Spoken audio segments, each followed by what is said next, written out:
Ormai è ora anche di aprire, però con cautela, in modo che la gente sappia regolarsi, sappia stare, insomma, devono capire che è una cosa che è difficile da mandare via. Sì, soprattutto per chi ha un'attività, ecco, per loro sì, economicamente capisco che faccia la differenza. Ecco. Direi che era ora.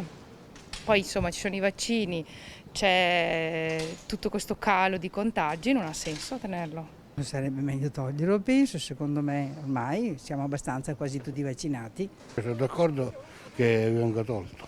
Le persone dovrebbero capire che la mascherina e le protezioni dovrebbero essere sempre usate, coprifuoco o no.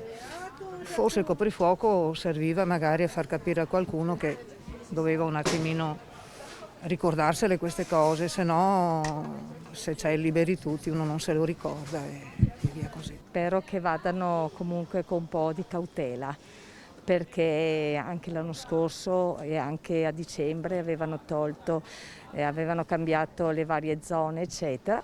Speriamo soprattutto che le persone abbiano buon senso, perché penso che se le persone collaborano e diciamo non fanno gli assembramenti e comunque non fanno i festoni.